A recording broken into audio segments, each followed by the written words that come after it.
ጤና ይስጥልኝ ተመልካቾቻችን፣ በላይ በቀለ ነኝ። ከዓለም ዙሪያም ጎልተው የወጡ ጉዳዮችን የምናቀርብበት ክፍለ ጊዜ ነው። አብራችሁን ቆዩ።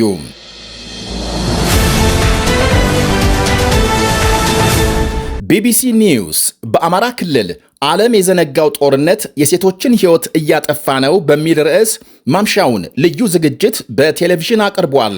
በክልሉ በሺዎች የሚቆጠሩ ሴቶች ከጦርነቱ ጋር በተያያዘ ያስገድዶ መድፈር ጥቃት እንደተፈጸመባቸው ይዘረዝራል።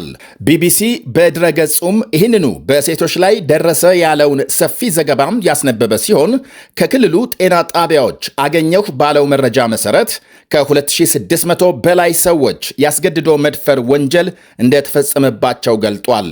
45 በመቶዎቹ ከ18 ዓመት በታች መሆናቸውን፣ ወደ ጤና ተቋማት የሄዱ ተጎጂዎች በጣም ጥቂት መሆናቸውን ስማቸው እንዳይጠቀስ የፈለጉ ከፍተኛም የጤና ባለሙያ ገልጸዋል።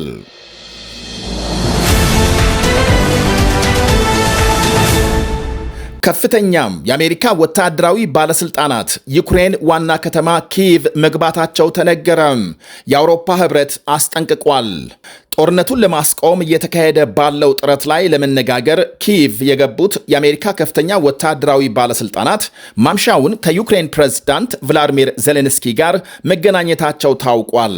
ወታደራዊ ባለስልጣናቱ ዩክሬን የገቡት አሜሪካና ሩሲያ በሚስጥር ጦርነቱን ለማስቆም የሚያስችል የሰላም ውል መቅረጻቸው እየተነገረ ባለበት ጊዜ ነው።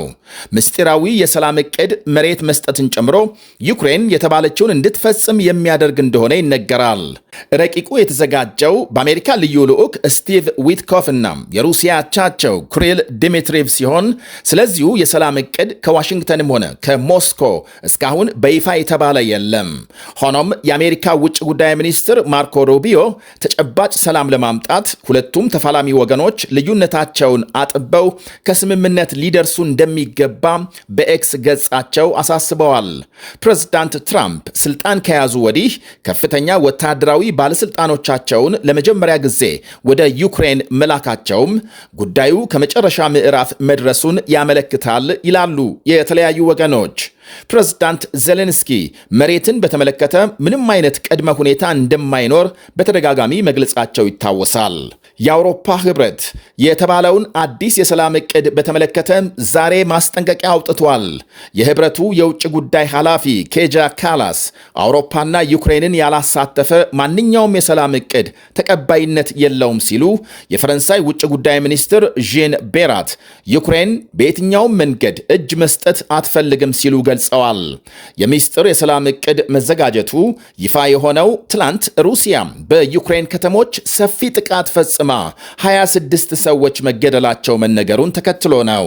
ዜሌንስኪም ትላንት ወደ ቱርክ ተጉዘው ከአሜሪካ ልዩ ልዑክ ጋር በአንካራ ለመገናኘት እቅድ ተይዞ ኋላ ላይ መሰረዙ ታውቋል። ምሽቱን የአሜሪካ የጦር ባለስልጣናት ከፕሬዝዳንት ዜሌንስኪ ጋር ባካሄዱት ውይይት ስለ ሰላም ዕቅዱ ተነስቶ እንደሆነ ዝርዝር መረጃም አልወጣም። አሁን በደረሰ ዜና ፕሬዝዳንት ዜሌንስኪ የአሜሪካንን የሰላም ዕቅድ ቅጂውን መቀበላቸውን ገልጸዋል።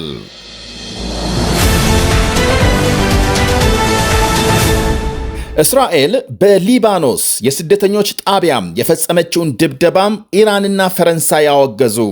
በደቡባዊ ሊባኖስ የእስራኤል ጀቶች በፈጸሙት ድብደባም 14 ሰዎች መገደላቸውና በርካቶች መቁሰላቸው ይነገራል። የእስራኤል ጦር የሐማስ ተዋጊዎች ማሰልጠኛ ጣቢያን ነው የመታውት ሲል ሐማስ በሊባኖስ ምንም አይነት እንቅስቃሴ እንደሌለውና የተመታው የስፖርት ማዘወተሪያ ሜዳ ነው በማለት አስተባብሏል። የኢራን ውጭ ጉዳይ ሚኒስቴር የእስራኤል ጥቃት በማውገዝ አሜሪካም በድርጊቱ ተባባሪ ስለመሆኗም በዝምታዋም አረጋግጣለች ሲል ከሷል። ድብደባው ዓለም አቀፍ ሕጎችን የጣሰና የሊባኖስን ሉዓላዊነት የደፈረ መሆኑን የፈረንሳይ መንግስትም የእስራኤልን ጥቃት በማውገዝ በሊባኖስ የተደረሰውን የተኩስ አቁም ስምምነት እንድታከብር ጠይቋል። እስራኤል በደቡብ ሊባኖስ የምታካሄደው እንዲህ ያለ ዘመቻ ያሳስበናል ያለው የፈረንሳይ ውጭ ጉዳይ ሚኒስቴር ሰላማዊ ሰዎችን በመግደል የሚመጣ ሰላም የለም ሲል ድርጊቱን አውግዟል። በሊባኖስ የተባበሩት መንግስታት ጊዜያዊ ኃይል አዲስ ባወጣው ሪፖርት የተኩስ አቁሙ ስምምነት ከተደረሰ ካለፈው ዓመት ወዲህ የእስራኤል እግረኛ ሰራዊት ከ2000 ጊዜ በላይ ስምምነቱን የጣሰ ተግባር መፈጸሙን ገልጧል። አየር ኃይሉ ደግሞ ከ7000 የሚልቅ ጥሰት ማድረሱን እንዲሁም እስራኤል በደቡብ ሊባኖስ 5 ተጨማሪ አካባቢዎች በኃይል መቆጣጠሯንም ዘገቦች አመልክተዋል። የእስራኤል ጦር በጋዛም ትላንት ምሽት ፈጽሟል በተባለ የአየር ጥቃት 30 ሰዎች መገደላቸው ይነገራል።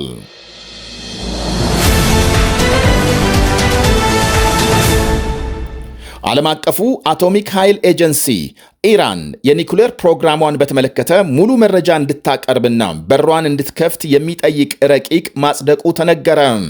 ኤጀንሲው ድምፅ የሰጠው የመንግስታቱ ድርጅት የኒኩሌር ተቆጣጣሪ ተቋም ኃላፊ ራፋኤል ግሮሲ ቴሄራን ቁልፍ የኒኩሌር ጣቢያዎቿን እንድታስፈትሽ አዲስ ጥያቄ ባቀረቡ ማግስት ነው ተብሏል። በአሜሪካና እስራኤል ጥቃት የተፈጸመባቸውን የኒኩሌር ጣቢያዎች እንድታስፈትሽ ባለፈው ሰኔ እስራኤል ኢራን ላይ ጥቃት የጀመረችው ዓለም አቀፉ የኒኩሌር ተቆጣጣሪ ቡድን ቴሄራን የገባችውን ግዴታ አልተወጣችም፣ ለዚህም አጠራጣሪ እንቅስቃሴዎች አግኝቻለሁ ማለቱን ተከትሎ በመሆኑ ኢራን ተቋሙን ለእስራኤል ጥቃት መንገድ ጠርጓል በማለት መክሰሷ ይታወቃል። አሁንም በዓለም አቀፉ አቶሚክ ኃይል ኤጀንሲ የጸደቀውን ረቂቅ ሕግ ኢራን የተቃወመች ሲሆን በኤጀንሲው የኢራን አምባሳደር ሬዛ ናጃፊ ረቂቁ የራሱ የሆነ አሉታዊ ተጽዕኖ እንዳለው ለጋዜጠኞች ገልጸዋል። እስካሁን የተወሰኑ የኒኩሌር ማጣራቶች ተካሂደዋል። አሁን ግን ጥቃት የተፈጸመባቸውን የኒኩሌር ጣቢያዎች ለማሳየት ፈቃደኛ አይደለንም ብለዋል።